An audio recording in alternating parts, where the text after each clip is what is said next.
A Ucrânia fez um ataque contra a região de Donetsk a fim de atingir um quartel-general da Rússia na região de Donetsk ocupada pelos russos, conforme nós sabemos. Vamos observar no mapa a região de Donetsk e, eventualmente, o quartel-general russo que a Ucrânia buscava atingir com este ataque feito com mísseis. Resta não saber se a Ucrânia utilizou mísseis ocidentais para atacar aquela região. Além disso, nós temos um encontro na Alemanha, na base aérea de Ramstein, onde nós temos o secretário de Estado, melhor dizendo, o secretário de Defesa dos Estados Unidos, o Lloyd Austin, declarando que os Estados Unidos irão fornecer mais 500 milhões de dólares para a Ucrânia. Provavelmente este é o último pacote de ajuda que os Estados Unidos prometem fornecer para a Ucrânia ainda nesse ano, até porque nós temos o governo Joe Biden já no apagar das luzes. Melhor dizendo, é o último pacote que o governo Biden eventualmente promete a Zelensky, conforme vemos no calendário, até porque dia 20 Trump assume a presidência. Agora, resta saber se realmente os Estados Unidos irão cumprir com esta promessa, mesmo porque nós temos o Zelensky se queixando que boa parte do que é prometido não chega.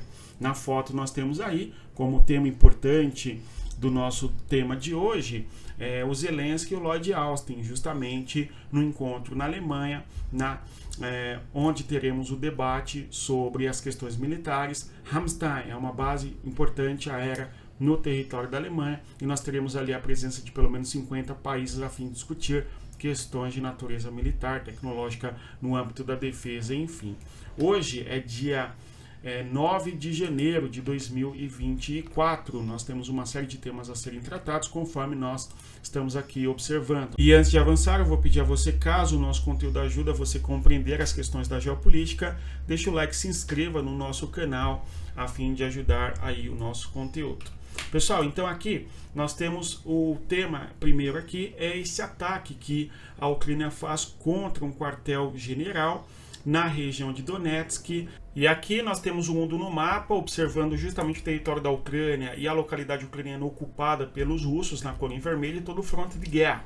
Nós temos que o ataque que a Ucrânia fez foi na região de Donetsk, que é este oblast aqui, que nós podemos bem observar, onde eu destaco um X, e é nesta região onde está este X que nós vemos a Ucrânia fazendo o ataque contra um quartel-general russo nesta localidade. O território da Ucrânia, quando ataca o fronte de guerra em profundidade assim, nesta região em vermelha, vale lembrar que a Ucrânia está atacando, portanto, dentro do território da Ucrânia, conforme as fronteiras de 91, não é? Então é sempre um dilema para a Ucrânia atingir alvos nestas regiões, até porque dentro desta localidade existe resistência ucraniana em relação aos russos e nem toda a população destas regiões apoia a presença militar russa aí. Agora, é um dilema para a Ucrânia porque um ataque da Ucrânia nestas localidades pode atingir alvos civis, não é? Como consequência do ataque. É claro que o objetivo ucraniano é um ataque militar, não é? Mas é um dilema porque um ataque militar pode ter alguma consequência civil e atingir algum alvo civil, etc., conforme estou abordando com vocês aqui, não é? Se nós observarmos aqui neste outro mapa, nós vemos que a distância é em torno de 70 quilômetros entre o território da Ucrânia não ocupada e esta região aí da base atingida. Ainda as informações sobre essa base, vemos aqui no texto, ataque a Donetsk. As forças ucranianas atacaram um posto de comando do 8º Exército de Armas Combinadas russo no Distrito Militar do Sul, em 8 de janeiro, não é, na região de Kharkiv. A pronúncia certamente não é a melhor, Oblast de Donetsk. O Estado ucraniano relatou que o 8º Exército de Forças Armadas usou este posto de comando para coordenar operações em Kurakhov. Nós vemos o avanço russo na região de Kurakhov, então é um alvo militar legítimo para a Ucrânia, uma vez que é a partir dali que vem os ataques contra a região da Ucrânia, sobretudo em Kurakhov, por onde a Rússia avançou, conforme nós mencionamos aqui. Houve inclusive a queda de Kurakhov, conforme o Ministério de Defesa da Rússia, enfim. Fontes russas ampliaram os relatórios em 8 de janeiro de que um suposto ataque ucraniano Storm Shadow contra Ligov. Então, novamente aí, a Ucrânia fazendo ataques contra, não é, a região de Ligov, lá no norte da região de Kursk, enfim, tá certo? Então, nós temos a Ucrânia buscando atingir alvos militares dentro da região russa, etc. tal. este é um tema importante, ou seja, o ataque que a Ucrânia faz contra este quartel-general na região de Donetsk, enfim. Agora, ontem nós tratamos de um assunto muito importante aqui, que é o ataque eventualmente a Saratov. Saratov é o oblast no interior da Rússia. Nós tratamos sobre a distância, inclusive, mais de 600 km de distância entre a Ucrânia e esta região de Saratov. O ataque que a Ucrânia fez contra esta localidade. E aqui detalhando, o alvo atingido foi um depósito de petróleo. O depósito de petróleo Combinat Cristal. Perfeito? Então ali nós temos o depósito de petróleo. Esta região que produz eventualmente petróleo busca abastecer a base aérea de Engels 2. Nós já tivemos ataques da Ucrânia contra a base aérea de Engels 2, nós falamos aqui em momentos passados, tá certo? E, novamente, a Ucrânia fazendo ataques contra a região de Saratov, o Oblast de Saratov, o estado, a província, enfim, e atingindo esse depósito de petróleo, enfim. Nesta região, neste depósito de petróleo, o combustível aí é usado como base no caso, esse depósito de petróleo abastece a base aérea de Engels 2, onde nós temos ali bombardeiros nucleares, ou seja, nesta localidade é onde nós temos os aviões russos eventuais, que são aviões que eventualmente levam ogivas nucleares, enfim, tá certo? O bombardeio que a Ucrânia faz nesta localidade acaba levando a um enorme fumaréu, não é muita fumaça, que impactou aeroportos na região, não somente de Saratov, mas outras províncias, a exemplo de Kazan, e aeroportos na região foram fechados em decorrência desse ataque por conta aí da fumaça, enfim. Novamente, vendo no mapa aqui, ó, a distância de Saratov entre a Ucrânia ali, representando para vocês, é de 600 quilômetros, enfim, tá certo? Mais de 600 quilômetros é a distância da Ucrânia atingindo alvos no interior do território da Rússia. Nós vimos, inclusive, ainda ontem a fotografia da fumaça, ainda de dia, e estava em chamas a região e pegando fogo. Agora, o encontro que nós temos em Ramstein é um encontro importante. Nós começamos o vídeo falando também sobre este assunto. Aí nós vemos a fotografia de Zelensky com Lloyd Austin. Lloyd Austin é o secretário de defesa dos Estados Unidos. Antony Blinken é o secretário de Estado. É como se fosse equivalente ao Brasil, o Ministério de Defesa, Lloyd Austin, e o Ministério das Relações Exteriores, tá certo? Que seria o Antony Blinken, embora as ações militares e políticas dos Estados Unidos na questão internacional são íntimas, não é? Isto digo porque ontem, no vídeo sobre os mísseis lançados pela Coreia do Norte, eu acabei falando que, não, o Antony Blinken, que viajava para a Coreia do Sul, é o secretário de defesa dos Estados Unidos. Não, ele é o secretário de relações exteriores, digamos assim. Não de defesa, porque o secretário de defesa americano é o Lloyd Austin, que representa o debate da defesa americana, conforme estou trazendo aqui essa informação para vocês. Certamente vocês devem saber sobre isso, perfeito? Mas enfim, nós temos um encontro em Ramstein e novamente os Estados Unidos prometem 500 milhões de dólares para a Ucrânia. Esta informação vem segundo o homólogo da Ucrânia, que é o Umerov. O Umerov é o secretário de defesa da Ucrânia, tá certo? Enquanto que a gente tem ali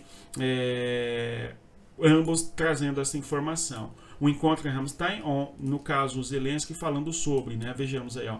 Amanhã vou participar de uma reunião no formato Ramstein e também tenciono manter conversações com parceiros do nível dos ministros de defesa e comandantes militares, enfim, Zelensky falando ontem sobre este evento que ocorre agora, tá certo? Dia 9 de janeiro, pela manhã, aqui no Brasil, o horário de Brasília 9 da manhã também, né? Enfim. E mais aí, os Estados Unidos estão fornecendo à Ucrânia cerca de 500 milhões em ajuda à segurança. Seu pacote de segurança final sob o presidente Biden, enquanto Austin se reúne com o ministro da Defesa ucraniana, Umerov, tal. Além do mais, não é? Hoje esse dia, com cerca de 50 aliados e parceiros, enfim. Tudo bem? Agora, uma outra informação desse encontro é o debate do Zelensky a respeito de tropas ocidentais estarem na Ucrânia a fim de forçarem a Rússia a negociar uma paz, tá certo? Então, há uma fala do Zelensky neste sentido também, tá bom? Outro assunto importante, o Trump.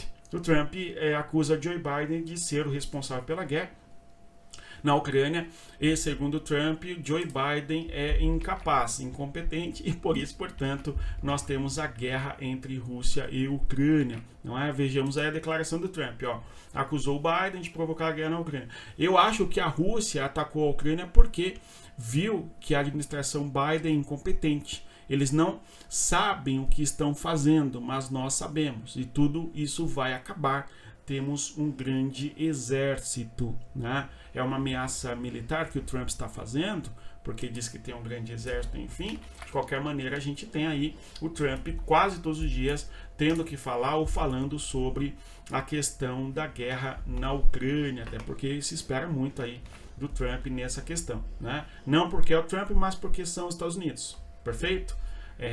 Outro assunto importante, as relações da Ucrânia com o gasoduto. Nós vimos aí nas últimas semanas, nas últimas duas, todo o debate no entorno do gasoduto que a Ucrânia fornece, ok? Que no caso a Ucrânia fornecia gás russo para os países da Europa, enfim. E aqui nós temos o Zelensky e a Maia Sandu conversando. No caso, a Maia Sandu é a reeleita presidente da Moldávia, e a Moldávia dependia bastante do gás oriundo da Rússia. Aliás, a região da Transnistria, que é aquela localidade separatista dentro da Moldávia, está em crise bem significativa, econômica, cortando ali todas as atividades industriais, exceto produção de alimento, indústria alimentícia, enfim, por conta da falta de gás, não é, da geração energética, enfim. Então, não somente a Transnistria, mas a região da Moldávia como um todo precisam de energia.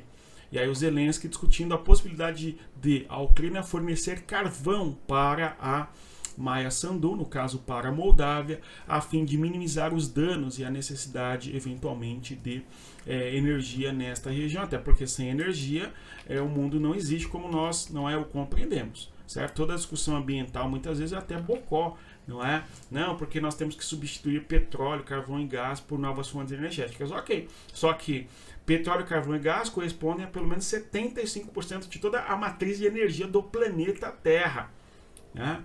Então, termos alternativa ou buscarmos alternativas para esta fonte energética, que é os tais combustíveis fósseis, enfim, é algo muito difícil, não é? Não é assim tão simples, não. Bom, nós temos ainda aqui, no âmbito da questão do gás entre Rússia, Ucrânia e Hungria, uma tensão envolvendo a Hungria e a Ucrânia. No caso, o Ministério das Relações Exteriores da Ucrânia responde às declarações húngaras de que a decisão ucraniana de interromper o trânsito de gás impactou repentinamente os clientes da União Europeia.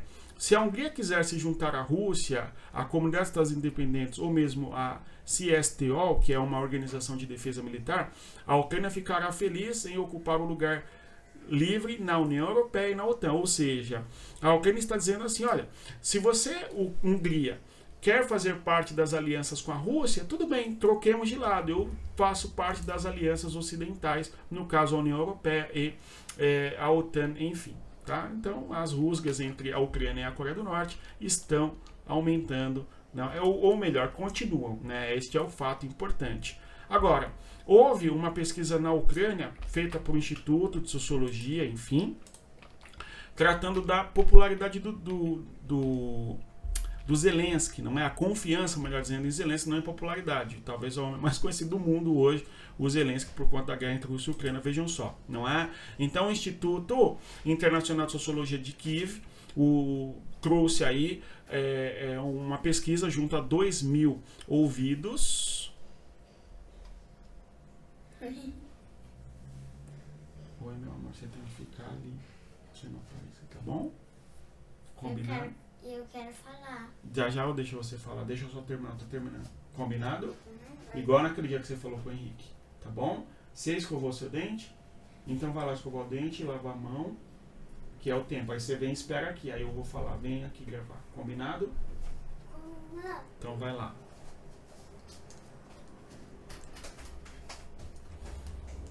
Então a pesquisa foi feita com 2.000 entrevistados, enfim, para tratar da não da popularidade, mas da confiança em Zelensky. Vejam só, o índice apresenta uma queda. Então, vejam só, no final de 2023, segundo aí relatam as pesquisas de confiança em Zelensky, o Zelensky tinha ali 73% de confiança, tá? E ao longo do tempo a gente visualiza que há uma queda na confiança em relação a Zelensky, ali ó, de 77 em 2023, tá certo?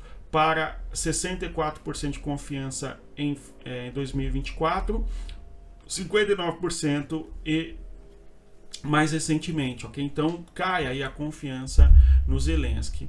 O motivo para a queda da confiança, em boa medida, envolve as questões da guerra. A guerra se prolonga, conforme nós observamos, bem como também a saída do Zalut como comandante-chefe das Forças Armadas da Ucrânia, quando entrou o Syrskyi ali em fevereiro. Nós observamos aqui, inclusive, ok, no ano passado, a mudança de comando militar na Ucrânia. Isto abalou em alguma medida a confiança em Zelensky, até porque o Zalut é uma figura que tem uma expressão bem forte dentro da Ucrânia. Hoje ele é embaixador da Ucrânia em Londres, enfim.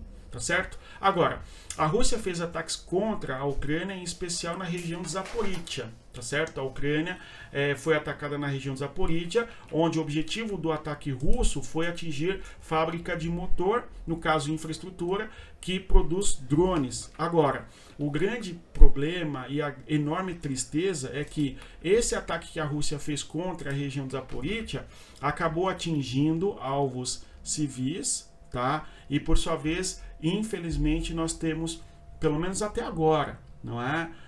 Uma quantidade de 13 pessoas que infelizmente perderam a vida e 18 pessoas feridas, ok? No caso civis.